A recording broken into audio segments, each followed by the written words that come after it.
নমস্কার, সুভদ্রা রান্নাঘরে আমার সকল দর্শক বন্ধুকে জানাই স্বাগত। আমি শিউলি। আজকে আমি আবার একটা ইলিশ মাছ নিয়ে এসেছি। ইলিশ মাছের একটা রেসিপি বানাবো। তার জন্য ইলিশ মাছটা আমি নুন আর হলুদ মেখে ভালো করে রেখে দেবো কিছুক্ষণ, মিনিট 15 মতো রাখবো। রেখে দিয়ে তারপরে আমি কিভাবে বানাচ্ছি, কি রেসিপি বানাচ্ছি তোমাদের দেখাবো। আমি একটা ধনেপাতা আর দুটো কাঁচা লঙ্কা আর একটু টক দই দিয়ে একটা পেস্ট করে নেব। আমি এবার এই ইলিশ মাছটার মধ্যে আমার এই ধনেপাতা, কাঁচা লঙ্কা আর দইয়ের পেস্টটা মাখিয়ে নেব। দিয়ে মেখে নিলাম। এবার একটু লেবুর রস দিয়ে দিচ্ছি কয়েক ফোঁটা। এবার মাখিয়ে এটা আমি মিনিট 10 রেখে দেবো।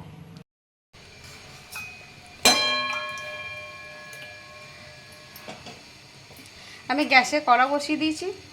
আমি সামান্য একটু সর্ষের তেল দিয়ে দিলাম। রান্নাটা আমার সর্ষের তেলে হবে। আমার তেলটা গরম হয়ে এসছে। এবার আমি ফোড়নে দিচ্ছি কালো জিরে আর কাঁচা লঙ্কা। ব্যাস, আর কিছু দেবো না ফোড়নে। ফোড়নটা কয়েক সেকেন্ড ভাজা হলেই মাছগুলো ছেড়ে দেবো। আমার ফোড়নটা ভাজা হয়ে গেছে। এবার আমি মাছটা ম্যারিনেশনে যে মাছটা আমি মেখে রেখেছিলাম, এই মাছগুলো এবার আমি দিয়ে দিচ্ছি।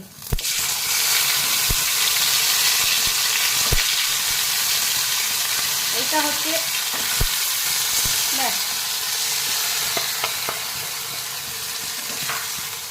আমার ফোড়নটা ভাজা হয়ে গেছে। এবার আমি মাছটা ম্যারিনেশনে যে মাছটা আমি মেখে রেখেছিলাম, এই মাছগুলো এবার আমি দিয়ে দিচ্ছি।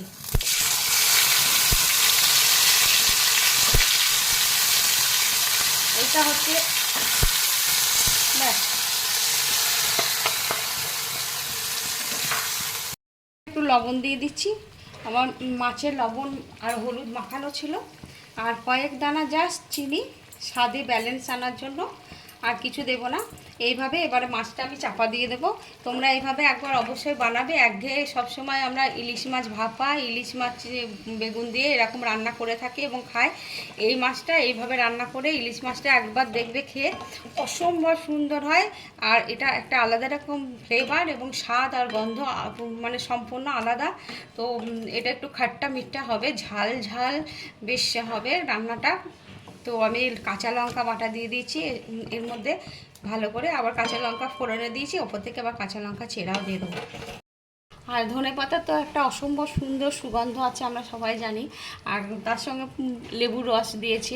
আবার অনেকে তোমরা জানো যে অনেকে হয়তো ইলিশ মাছের উগ্র যে গন্ধটা পছন্দ করে না, আবার আমরা ভীষণই পছন্দ করি।